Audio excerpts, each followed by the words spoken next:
A bank robber joins a plot to commit one final historic heist before the government turns on a mind-altering signal that will end all criminal behavior. Hey, what's going on, everybody, and welcome back to my channel, Movie Files. Elliot back again with a new Netflix review, and today we're talking about the new crime thriller, The Last Days of American Crime.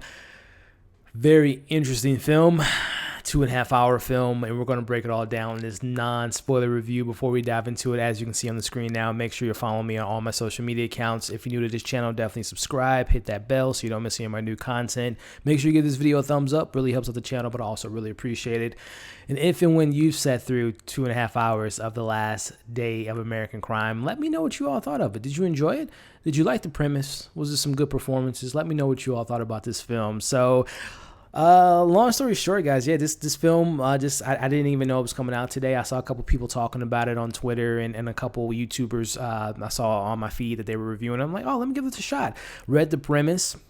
Saw that it had this really kind of cool sci-fi type of premise where the basic plot of this movie is you have this futuristic time, as I think it's like 2030 or 2025 or something of that nature, where the government essentially has figured out some technology that's going to send out a signal to make people stop doing crime across America, which happens to be kind of, topical with things that are going on now. So I'm like, oh, this can be, and that's one thing I like about like science fiction, even though this film doesn't really dive too deep into the sci-fi elements, but the idea of a science fiction of like the future, right? Things that can happen in the future potentially. And I kind of like that idea. It did kind of scare me that this film was 2 hours and 29 minutes, but I was like, you know what? This could be fun. I was thinking that this film could be similar to, what was it last year, Matt Mikkelsen's Polar, where it was a film, because this movie is based on a graphic novel, which Polar was as well. I'm like, oh, maybe this is kind of off the wall, crazy sci-fi action, bank heist type of film. So that was my hope for this film, right? So as you all know, I always trying to find something positive to say about a movie, a TV show, because I know how much work and time and effort goes into these projects. These projects can mean the world to these creators, the people that's involved, the producers, all that stuff, right? So this is a challenge for me, guys. I'm not going to lie. I'm trying to think, before I even press play on this video here, I was trying to think, man, what is something you could say? The premise was cool. Execution, not so much, but the premise is really cool, right? There were one action scene that was okay. The character Brick, like the first 10 minutes, I thought like, and again, I thought it was going to be more of like a Polar kind of 80s type of throwback action film. Like literally within the first 5 minutes, it has the stereotypical action 80s film where the badass character does something to somebody and then they walk away, and as they're walking away there's an explosion behind them. So I'm like, okay, this film's gonna go to those levels of cheesiness and throw in some crazy hand-to-hand combat kind of revenge story. So that's what I was looking forward to. So the first 5 minutes I was like, okay, all right, this is something stupid and silly action film. 5 minutes of the film was probably the only thing that I thought that was interesting. The rest of this movie, I'm just going to jump right into the negatives, the criticisms, because this film is filled with. So far this year, Fantasy Island, John Henry, and Dangerous Lies, and there might have been something else. But this is definitely in my top tier as far as worst movies I've seen so far this year. I can spend probably 30 minutes talking about everything that's terrible about this movie, but it simply boils down to, this is a 2.5 hour film with no style, no substance. There was not one character that I liked in this film, that I rooted for in this film. It literally was a waste of time. It pains me to say that, because again, I know how much work and effort goes into making a movie, but I feel like the director, who is a director that directed, I believe, Taken 2, 3, he directed Colombiana, I can't think of his name right now, Olivier Megaton, I believe his name might be, did a terrible job in the direction. I like Édgar Ramírez, who's the lead in the film.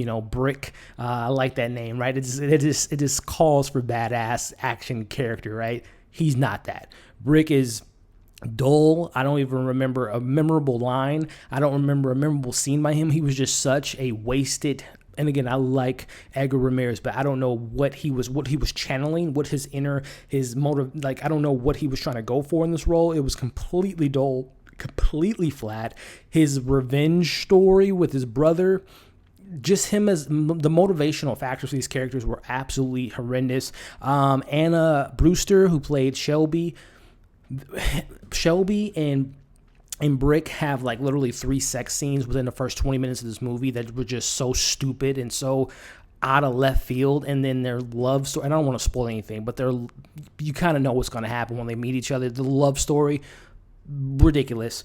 And then you have one of the worst characters I've seen so far this year. All those other 2 characters that I mentioned were terrible. But then you have Kevin Cash, played by Michael Pitt, who I've never seen Michael's work before. I know a lot of people talk about him in Boardwalk Empire. I believe he played a character for a couple seasons that people really liked from what I remember when that show was on.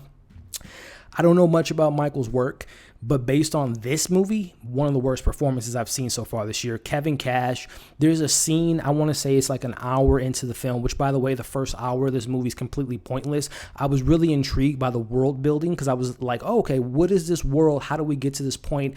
The technology behind it, how they making this signal that's going to make people stop, doing crime. They don't dive into that at all. The world's in shambles. There's people protesting. Again, this film is very topical. I don't want to say it's in bad taste because obviously the filmmakers, they didn't know that when this movie was going to drop June 5th, 2020, that everything that was going on in the world was going to be taking place. So I'm not going to say this is in bad taste, but the film could have had, I don't want to say a happy surprise or accidental surprise, but this film could have really been impactful because this film does kind of talk about a little bit of governmental control, the police and all that stuff. So it could have been like a really interesting kind of crime film, but none of that's there. And let me go back to the first hour. Literally the first hour of this film could have been completely cut out of this movie. Outside like the first 10 minutes of kind of the revenge story, the heist aspect of the movie, everything else could have been completely cut from this movie. But there is a particular scene that takes place about an hour and 10 minutes in this movie where you have Kevin Cash being reunited with his family, his sister and his dad. One of the worst acting scenes I've seen in a very long time. And it's not even meant to be funny. It's meant to be serious. It's meant to be a moment where the son is approaching his dad, who he doesn't like, and has his empire. He's a mobster, and he's trying to confront his dad. And it is just a terribly acted scene. The ending's trash. The build-up is trash. The action is terrible. It's cut horribly. I don't remember, literally, I just watched this about 10 minutes ago, and I'm going to admit, I was on my phone most of the movie, but when I was checking in and out, the action sequences were cut so badly, and again, there's no character that I'm rooting for. There's literally no point to this movie. The end goal of what their plan was absolutely terrible. The logistics and the logic behind this film of how they're going to get this money and where the money's at, where the mind control, the API machine was at, and how it wasn't heavily guarded for this new technology that's supposed to eliminate crime in the US was so. Again, logically speaking, this film is stupid. Again, I hate to bash on a film like this. I normally don't do this, guys. I wouldn't recommend you check this film out. There's a lot more content out there. There's a lot more going on in the world that's more important than this movie. I do not recommend it. But if you do dare to press play on this 2.5 hour wannabe crime, thriller, sci-fi, kind of, interesting film. Also, by the way, Sergio Copley, who plays William in this film, you might remember Sergio or Soto from District 9.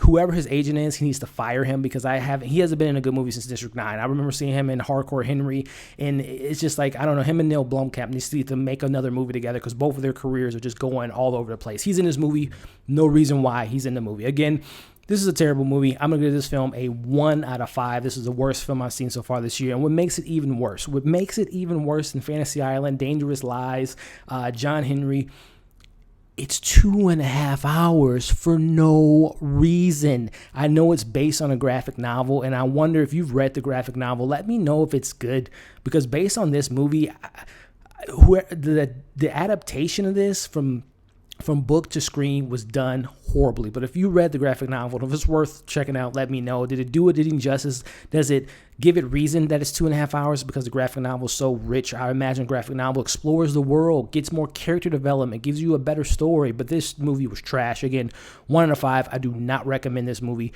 whatsoever.